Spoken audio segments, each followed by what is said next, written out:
E aí pessoal, tudo bem? Sejam bem-vindos a mais um vídeo aqui da Acrópole Revisitada. Eu sou o Luigi e no vídeo de hoje eu vou falar para vocês sobre esse livro aqui, Criogenia de D, ou Manifesto pelos Prazeres Perdidos, do querido Leonardo Valente. É um livro que saiu agora em 2021, tem em torno de 130 páginas.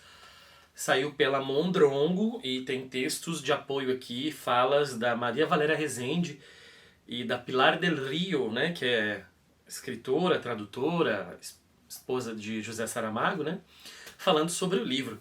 Não é o primeiro livro do Leonardo Valente que eu leio, eu já li um outro que se chama Calote, e eu fiz a resenha dele, eu vou deixar o link aqui nos comentários do vídeo para você acompanhar, ok? Se por acaso você tá aí perdido, acabou caindo aqui nesse universo enorme que é o YouTube, chegou aqui no meu canal, muito prazer. Esse canal é dedicado a livros, a resenhas de livros, a falar de literatura no geral, sempre dando atenção, bastante atenção para a literatura brasileira contemporânea, do que está sendo produzido agora no país, ok? Então se você puder me ajudar a chegar aí nos 2.000 inscritos, por favor me ajuda, se inscreve no canal, compartilha com os amigos e dá aquele like. Vamos falar então desse livro aqui, desse belo livro, Criogenia de D, ou Manifesto pelos Prazeres Perdidos, do Leonardo Valente. É um livro desafiador, gente, um livro que choca de início, não quem espera uma narrativa mais tradicional vai ter o estranhamento inicial, né, esse mergulho inicial que a gente tem, né, esse choque com o texto inicial. Primeiro, por quê? Porque a letra maiúscula não é usada aqui. Eu sei, alguns escritores estão optando por isso de vez em quando e não usar maiúscula, né? Então quem tem um certo toque tem um certo incômodo. Segundo, que a diagramação dele é toda diferente, né?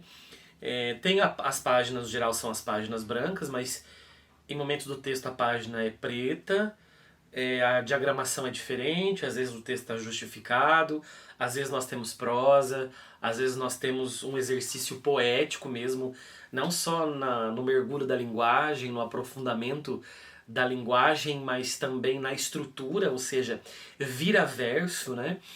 Tem páginas com textos grandes, ocupando a página toda, e tem textos com uma palavra apenas. Então a lógica, a dinâmica do livro é bem própria. E eu sambei, fiquei perdido no início, não estava entendendo nada na questão de uma personagem aí. Tá? Eu vou chamar de uma personagem, um personagem, porque ora essa pessoa se apresenta no feminino, ora essa pessoa se apresenta no masculino. Ou seja, tem um gênero aí fluido, quebrando com a normalidade da narrativa, o que é bem interessante, né, gente? A gente vem discutindo muito essa questão das identidades de gênero, etc. E essa personagem explode com isso, né? Talvez seja aí, eu não sei o nome correto, né? Até peço desculpa se eu errar. Uma pessoa bigênero, né? Que está aí dentro do não binário necessariamente.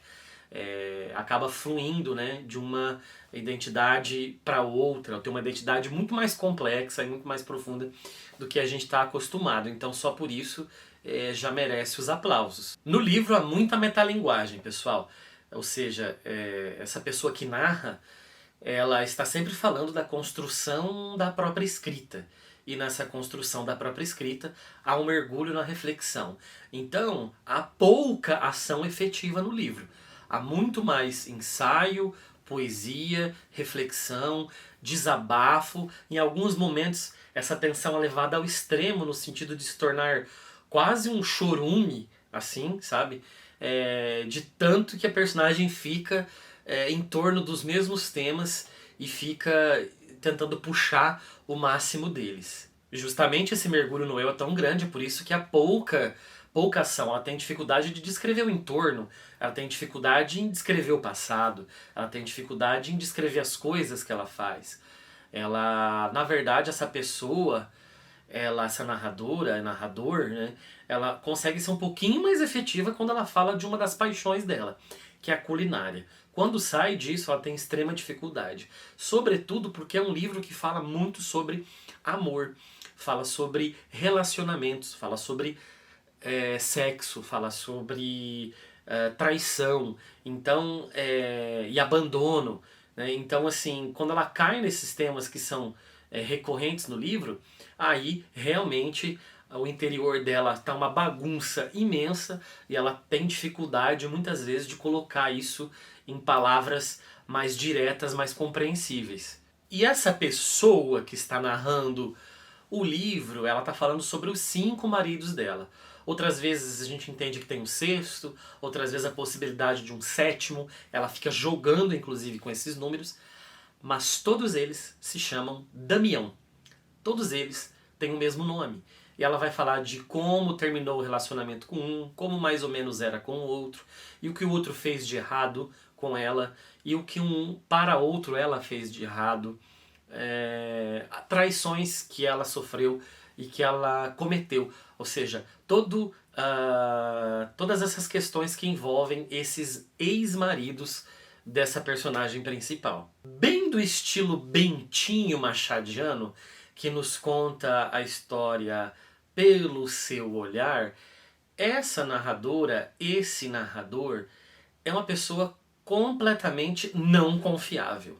Não dá para levar muito, acreditar piamente no que ela está contando, porque inclusive várias vezes ela fala: eu estou recriando a história, eu estou refazendo a partir da memória, eu estou reescrevendo e mudando. Não, não é isso, é aquilo. Então ela mesma nos dá dicas dizendo assim: olha, presta atenção, não acredite em tudo que eu estou te dizendo, porque a memória prega peças e na hora de escrever a ficção ela também prega peças. É claro que ficção e realidade não estão no campo de verdade e mentira, é uma outra relação, né? A ficção não é a mentira, mas essa própria pessoa que narra o livro, ela diz que ela é mentirosa. Então, se ela mesma afirma em alguns momentos que ela é mentirosa, ela deixa pra gente entender que ela tá jogando com a gente, então a gente tem que levar muito em consideração o que a gente está lendo. A criogenia, pessoal, que está aqui no título, é um procedimento de congelamento de corpos para que no futuro eles sejam trazidos de volta à vida.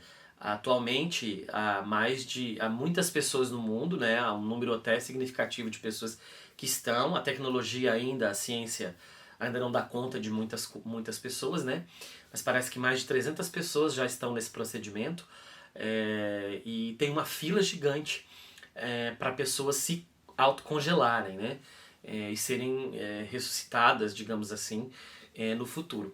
Há inclusive cadáveres mesmo que são congelados, ou muitas vezes o cérebro, para que, confiando, né, ou esperando que uma medicina futura possa trazer a vida mesmo de volta dessas pessoas. Mas a criogenia aqui, ela não está nessa questão do congelamento do corpo, da carne, mas está no congelamento da pessoa e da memória e de quem se foi por meio da escrita, né? É a perpetuação por meio da escrita. Muito se diz assim: você quer viver para sempre? Então faça um filho, plante uma árvore e escreva um livro. Esse é um grande clichê, mas que é interessante pensar nisso, né? Você escreve um livro, se essa obra for conservada, se ela for salva, né? Hoje em dia a gente tem tecnologia para salvar das mazelas do tempo, aí vamos dizer assim, da força do tempo, a obra de morrer, né? Então a gente tem a parte da tecnologia, mas também a gente tem as cópias que podem ser conservadas, reimpressas, etc. Então é essa perpetuação da vida, é a continuação da vida, a partir da escrita e não do corpo especificamente. A impressão que me deu que essa pessoa que narra o livro, ela vive numa espécie de eterno retorno nietzschiano, sabe? Me parece que ela tá sempre voltando para a mesma coisa. Então ela não segue uma linha reta, é quase como aquela ideia de uma história cíclica, sabe? Essa coisa dos maridos sempre se chamarem Damião, né? Será que são maridos diferentes? Será que é o mesmo e para cada um ela recriou a própria história de cada um, né? Ou há aí uma pulsão de fazer com que ela volte sempre para um Damião, não deixa de ser também de certa forma um eterno retorno, e também os temas. Ela parece, como é que eu posso dizer? Parece até aquelas ladainhas católicas, embora de religioso o livro não tenha nada, de ficar sempre repetindo a mesma coisa, de voltando à mesma coisa, sabe? Como uma reza de um terço que fica sempre falando da mesma coisa. Essa personagem ela fica o tempo todo voltando sobre os mesmos pontos. Então a impressão que me deu, e eu posso estar completamente errado, já peço desculpas por isso, né? Mas que ela tem uma espécie de eterno retorno aí. E os temas gerais então desse livro, gente, são a escrita, relacionamentos, eternidade, amor, por que não? A própria criogenia, a identidade de gênero. Então são vários temas interessantes que estão aí no livro. E vou ler agora um trechinho então do livro para que você tenha ideia mais ou menos da temática, né, e do estilo do autor. Vamos lá. Sei agora que minha criogenia no papel é processo análogo ao gelo. Aqui a escrita é quem eterniza e ao eternizar congela. Interrompe e torna tudo o que foi escrito apenas aquilo e o que se interpreta. Mas para interromper, a escrita também cobra a vida, que passa a ser limitada a letras e sentidos que delas exalam. A escrita não admite dinâmica para fora dela. Este é o preço que cobra para eternizar sentimentos, pensamentos e versões do mundo. E se a vida é muito mais narrativa do que a própria vida, a criogenia do papel é muito mais conservante do que a do gelo.